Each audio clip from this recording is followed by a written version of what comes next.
Hebreus 13, versículo 15, apenas para a nossa reflexão hoje. Hebreus 13, 15 diz-nos assim, palavra de Deus: por ele, pois, ofereçamos sempre a Deus sacrifício de louvor, isto é, fruto dos lábios que confessam o seu nome. Hebreus 13, verso 15. Irmãos, possível que esses irmãos hebreus, eles receberam essa carta com o objetivo de serem não só exortados, mas também estimulados. É possível que eles estivessem sofrendo perseguição, e uma das razões que nos leva a crer que no verso 25 do capítulo 10 eles são incentivados a não deixarem de se congregar, não deixarem de vir à igreja, não deixarem de se reunir com o povo de Deus. Então acredita que esse grupo de hebreus estava sendo perseguido, passando por dificuldades. Essa carta tem esse objetivo: estimular os irmãos, fortificar a fé deles e fazer com que eles também demonstrassem gratidão e louvor dos lábios em direção ao Senhor. Quando o texto diz ofereçam sacrifícios de louvor, é possível que no meio desse grupo aqui de hebreus tinham hebreus salvos e não salvos. Então o autor da carta, ele vai nos levar a pensar de que esse sacrifício de louvor, esse ato de louvar, de cultuar, ele é resultado da graça salvífica. Isso faz parte de um coração novo, isso faz parte de uma nova vida, isso faz parte da vida do crente. Para nós entendermos o que é um sacrifício de louvor, nós temos que analisar cada termo separadamente. Primeiro, sacrifício é uma oferta cara, não é uma oferta barata. O nome já está dizendo, oferta, né? Então, sacrifício de louvor. O sacrifício então é uma oferta cara, é uma oferta preciosa, é algo de muito valor. A oferta a ser entregue ao Senhor, ela deve custar muito para quem oferece, para quem deposita no altar. Ela deve custar muito para aquele que sacrifica. Quando Deus pediu a Abraão, para Abraão sacrificar Isaac, vocês lembram disso? Isso é Gênesis capítulo 22. Quando Deus faz esse pedido a Abraão, não havia nada mais caro, não havia nada mais precioso para que Abraão depositasse no altar do Senhor do que a vida do seu próprio filho. Então quando Deus pede um sacrifício que vai além das forças desse homem de Deus. É isto que significa sacrifício. É algo caro, algo precioso, algo que mexe com a nossa estrutura, algo que faz com que a gente deixe de lado tudo aquilo que nós julgamos importante e necessário para a nossa vida, para que a gente deposite no altar do Senhor. Louvor é o ato de glorificar, louvor é o ato de exaltar, de dignificar. O louvor engrandece, o louvor torna Deus majestoso. Então quando nós abrimos a nossa boca em cânticos, nós estamos louvando. Quando nós oramos, nós estamos louvando. Então, por tudo isso que eu falei até agora, o único digno de ser louvado é o Senhor nosso Deus. Apocalipse capítulo 4, versículo 11 vai nos levar a essa conclusão. Agora, ficou fácil entender o que é um sacrifício, algo que custa caro, algo penoso, algo que é valoroso para nós. Louvor é o culto que prestamos, a maneira como elogiamos a Deus, a maneira como dignificamos Ele, falamos acerca da sua majestade, da sua soberania, do seu amor, da sua graça para conosco. Então, Hebreus 13:15, ele vai dizer: portanto, uma vez que nós já entendemos isso, ofereçamos sempre por ele a Deus sacrifício de louvor, isso é, fruto de lábios que confessam o seu nome. Então, na introdução, eu disse a vocês que é possível que no meio desse grupo aqui tivessem pessoas que não fossem crentes. E aí o escritor da carta está dizendo que esse sacrifício de louvor, esse ato de cultuar, ele é dever dos membros da igreja, ele é dever do corpo de Cristo, de cada membro como corpo de Cristo. É dever da igreja, é dever do crente. O crente que foi salvo pela graça por meio da fé e sem merecimento algum, ele foi gerado de novo pelo Espírito Santo, e aí ele recebeu fé para crer no Evangelho da graça de Deus. Cristo passou a ser o seu Senhor, o seu Deus e Salvador, aquele alvo máximo da nossa vida. O sacrifício de louvor, então, quando nós temos esse entendimento, ele passa a ser algo natural. O sacrifício de louvor é natural de quem foi amado, de quem foi escolhido, de quem foi perdoado, de quem foi agraciado, de quem hoje está numa posição privilegiada. Antes a nossa posição era de condenação, hoje a nossa posição é de filhos, herdeiros e co-herdeiros com Cristo. Então, quando nós abrimos a nossa boca, isso é um fruto de gratidão, e a adoração a Deus é uma ação de graça que nós prestamos e que provém de um coração sincero, um coração que foi trocado. Ele não é mais de pedra, agora ele é de carne, ele é capaz do amor, capaz da gratidão, capaz da misericórdia, ele é capaz do louvor, é capaz da adoração. Isso é um novo coração que nós recebemos. O fruto dos lábios que confessam o seu nome diz respeito ao adorador que reconhece o valor do sangue de Cristo.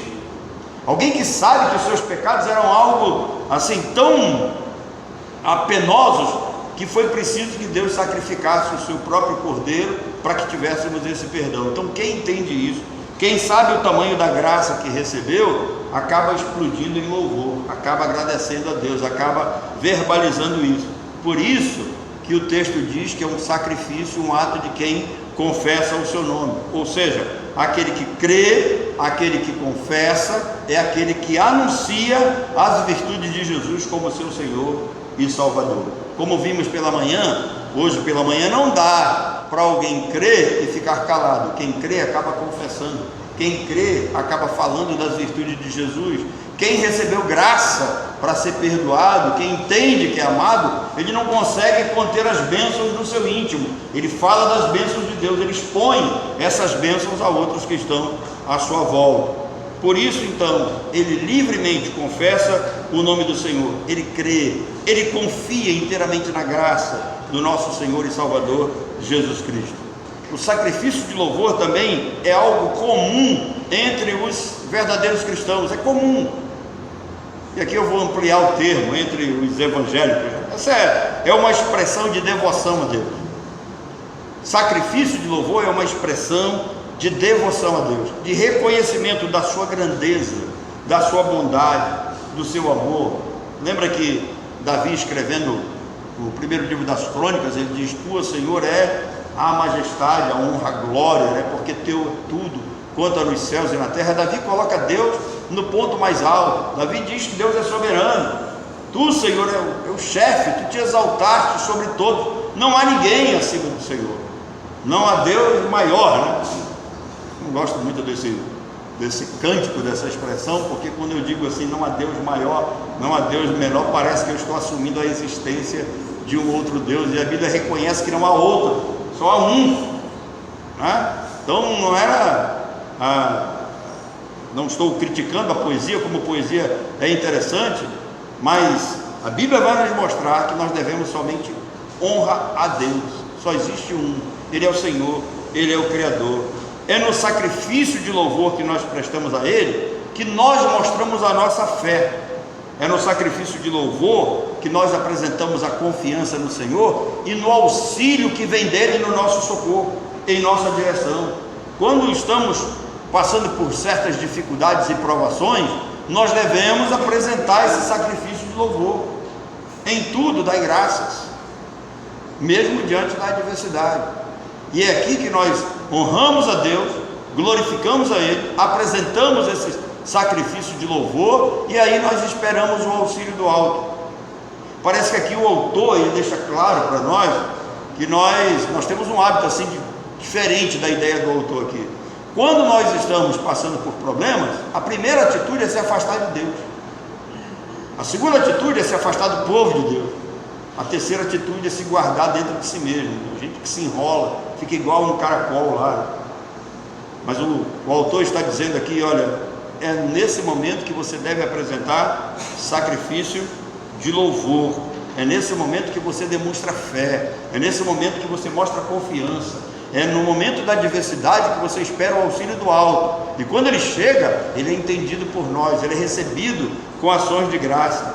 É no sacrifício de louvor que nós mostramos perseverança em meio às tribulações da vida. As tribulações vêm, elas são inevitáveis, não tem como.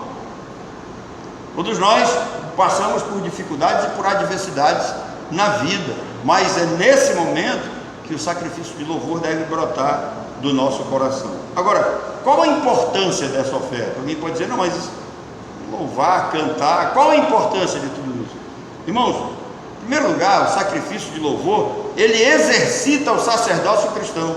Isso é um papel dos crentes, desse sacerdócio cristão, desse povo eleito, dessa raça que foi escolhida, dessa nação que é santa, separada para adorar e para servir ao Senhor. Então o sacrifício de louvor, em primeiro lugar, ele exercita esse sacerdócio cristão, ele desempenha um papel fundamental na vida espiritual de todos nós. E observem que, ainda que seja obrigação nossa expressarmos esse louvor onde quer que estejamos, diariamente, ele parece ser mais aceitável no coletivo, dentro da igreja. Nas nossas atividades diárias, envolvidos geralmente com os nossos afazeres, nós temos talvez muito pouco tempo, pouco recurso, ou até mesmo uma intenção mínima de apresentarmos esse sacrifício de louvor a Deus.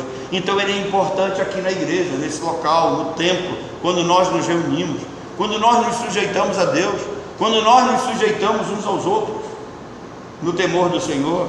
Então ele exercita esse sacerdócio cristão. Cada crente é um sacerdote apresentando o seu próprio sacrifício a Deus, entendendo que nós estamos apresentando algo que é caro, algo que é valioso, estamos dando o melhor do nosso ser para o nosso Deus. E aí isso tem um papel fundamental na vida espiritual de todos nós. Certamente nós saímos mais cheios da graça, certamente saímos daqui mais felizes. Quando a palavra nos marca, nos atinge com as impressões do reino, nós nos sentimos melhor, nós nos sentimos amados, nós nos sentimos acolhidos, nós nos sentimos como filhos verdadeiros de Deus. É esse sacrifício de louvor, ele permite que os santos adorem o Senhor. Se por um lado ele exercita o sacerdócio cristão, por outro lado ele permite que os santos, somente os santos, cheguem à presença de Deus com os seus sacrifícios de louvor, e cheguem lá de maneira individual, também coletiva e muito significativa. Nós apresentamos esse culto individualmente, mas um ao lado do outro se torna um grupo coletivo, é congregação, é corpo, somos todos nós juntos.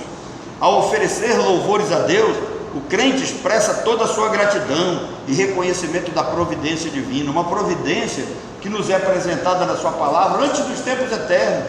Nenhum de nós nem existia, não éramos merecedores da graça, e antes que tudo isso se formasse, Deus já tinha a intenção no seu coração de nos escolher, de nos salvar, de nos reunir como um só corpo em Cristo aqui nesse local. Por isso devemos sempre dar graças a Deus.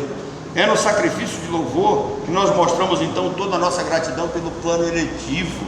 Foi Ele quem nos escolheu, não fomos nós que escolhemos a Ele. Ele nos escolheu, e além de nos escolher, Ele nos selou com o seu Espírito e determinou que vivêssemos nesse mundo para dar frutos para a glória dEle. A nossa vida, de maneira geral, deve fazer com que as pessoas acabem glorificando a Deus pelas nossas atitudes. Hoje pela manhã vimos o que significa ser cheio do Espírito Santo, alguém que produz naturalmente o fruto do Espírito na sua vida. E quando Jesus, falando no Sermão da Montanha, Mateus registra isso para nós, ele vai dizer que bem-aventurados sois vós quando vos injuriarem, quando vos perseguirem, quando verem as vossas boas obras, mesmo diante da dificuldade da perseguição, e acabem glorificando a Deus que está no céu. Então a nossa vida tem a obrigação de ser o mais alegre possível, o mais feliz possível, o mais consagrado possível, o mais dedicado à obra do Senhor possível, para que o mundo veja e acabe glorificando a Deus através das nossas ações.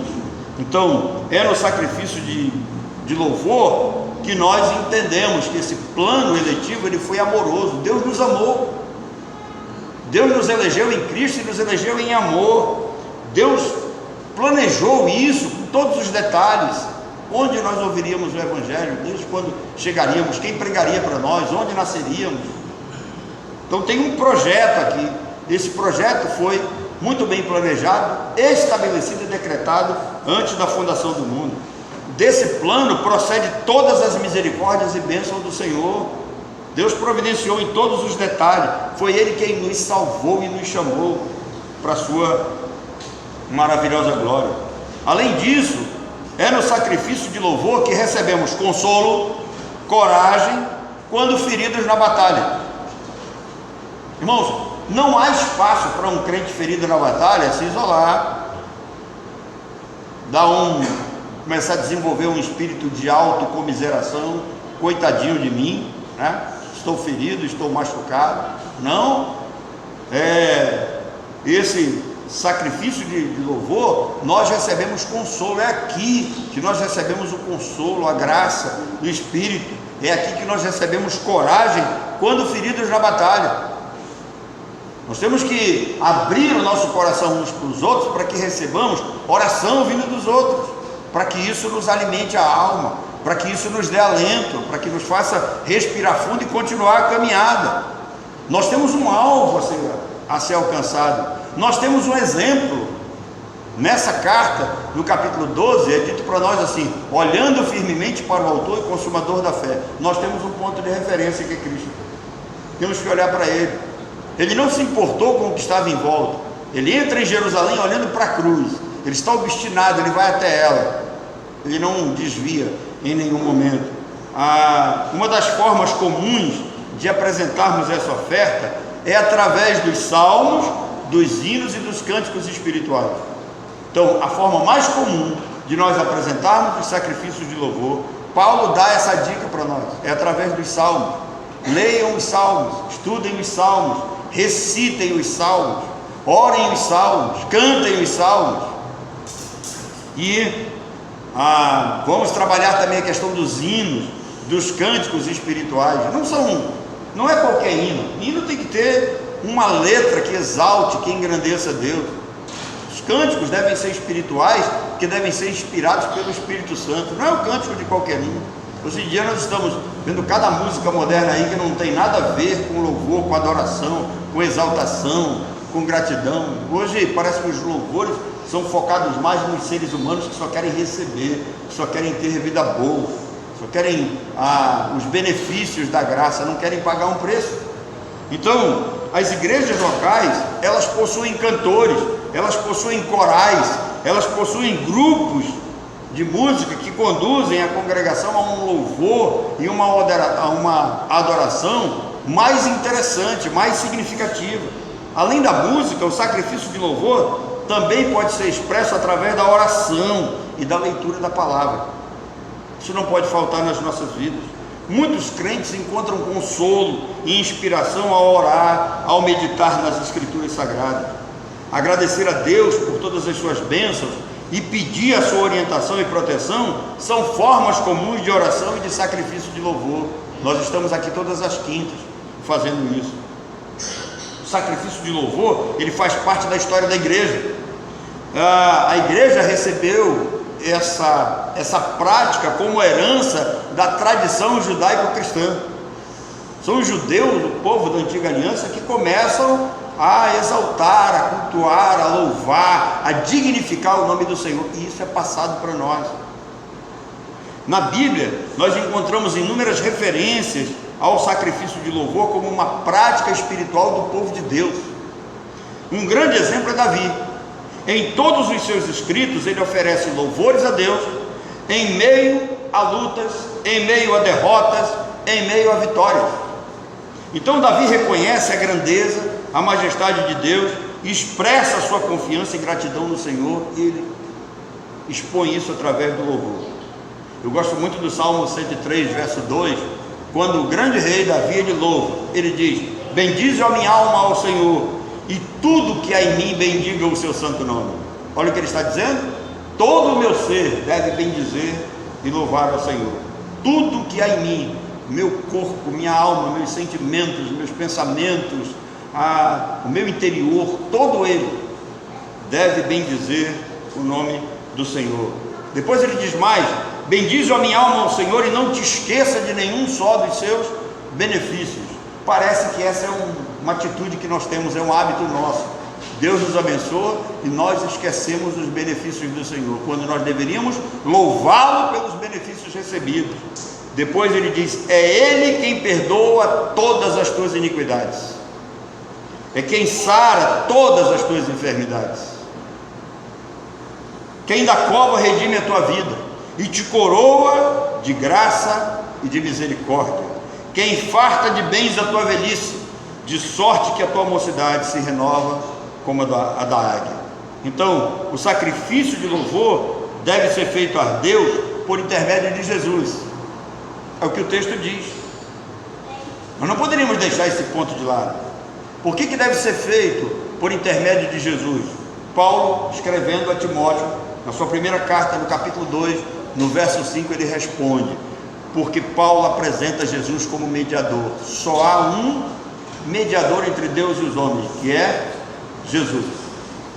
Então, Jesus como mediador entre Deus e os homens, todo e qualquer sacrifício de louvor deve ser oferecido por meio dele, não deve ser oferecido por meio de qualquer outro. É aquele que se coloca entre as partes para produzir a paz. Esse é o mediador. O papel do mediador é esse: Jesus se coloca entre o Criador e a criatura, entre Deus e os homens, para que ele exerça o papel de conciliação. Ele acaba reconciliando. A palavra expiação, um dos seus significados, significa reconciliação, e aqui tem um posicionamento doutrinário. Se Jesus é o mediador, e o papel do mediador é se colocar entre as partes, e no momento em que ele faz a reconciliação, ele faz através do seu sangue, nós precisamos pensar numa expiação limitada.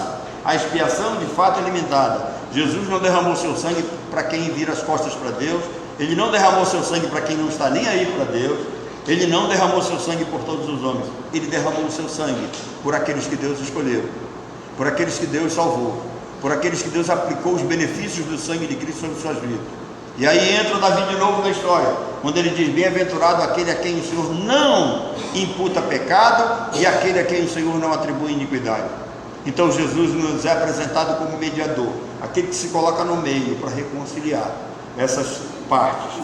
E em segundo lugar, Jesus também é apresentado como aquele que tem a solução. Ele é o único que tem a solução para o problema do pecado. A lei nos empurra para ele, lembrando de que a lei nos condena, e sem a menor esperança de ser perdoado pela lei, já que não tem perdão, nós temos que correr para Cristo. Então ele se coloca entre nós e Deus. Foi ele quem nos reconciliou, derramou seu sangue por nós, nos perdoou. Foi ele quem nos escolheu, nós somos dele, ele pagou o preço, ele nos comprou.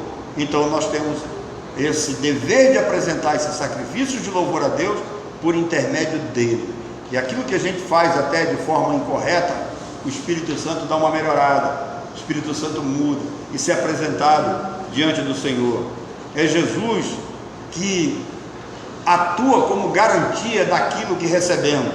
Irmãos, o Espírito Santo, ele foi dado como penhor. O que é penhor? Vem de penhora, é algo que é garantido. O crente recebeu o Espírito Santo como garantia eterna de salvação, não tem como perder a salvação.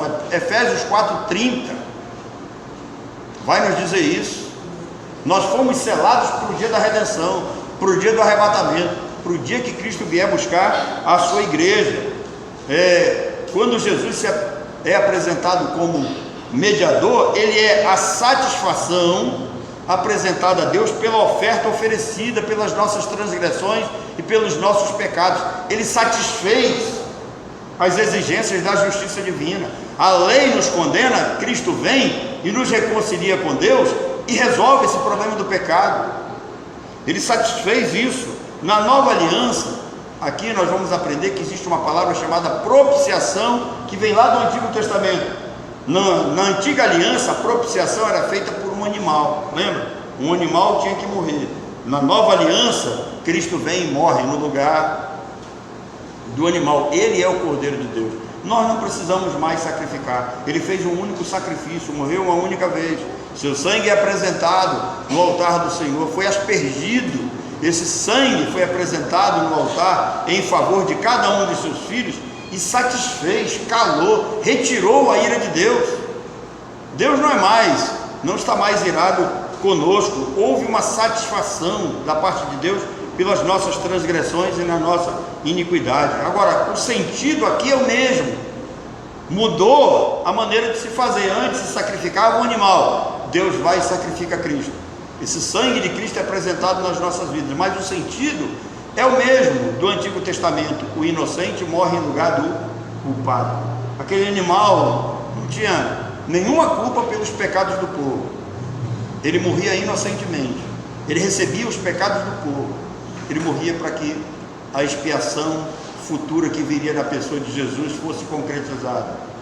Da mesma forma, Jesus não tem culpa nenhuma pelos nossos pecados, mas ele recebeu toda aquela carga na cruz do Calvário, e começa lá no Getsemane, como recentemente nós vimos, lugar da prensa, onde ele começa a derramar suas primeiras gotas de sangue. E aqui, quando nós falamos que Jesus é a propiciação pelos nossos pecados, tem mais um ponto teológico aqui, chamado de punição vicária. O que é a punição vicária? Que Jesus foi na cruz e tomou o nosso lugar. Ele recebeu os nossos pecados. Ele se fez maldição por nós.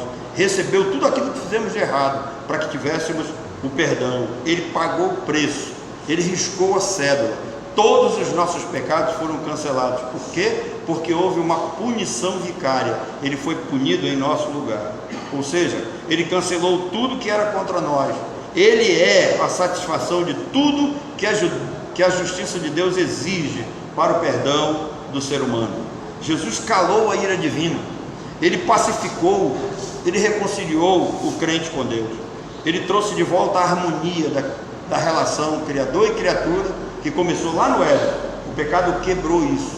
O ser humano perde o direito de ir até Deus, de estar na presença de Deus. O ser humano perde comunhão com o pecado de Adão. Cristo vem e restaura isso. Cristo reconcilia. Tudo que fazemos deve ser feito por meio dele, porque quem não faz por meio dele, até a sua oração é abominável. Ele jamais vai ser aceito. Então, por isso que o autor nos estimula a termos sempre em mente, ele nos exorta de que tudo quanto formos apresentar a Deus, nós temos que apresentar em nome de Jesus. Tem que ser por meio dele. Jesus é o fim da ira divina. Seu povo eleito não mais será julgado. Nós jamais seremos condenados por aqueles pecados cometidos e por aqueles que ainda vamos cometer. Jesus pagou o preço, cancelou a nossa dívida, e essa dívida está paga por toda a eternidade. Jesus foi o único achado digno e capaz de ser apresentado como mediador. Não existe nenhum outro. E Jesus é o único capaz de ser apresentado como mediador por uma razão muito simples. Na realidade, por duas razões. Primeiro, ele é Deus.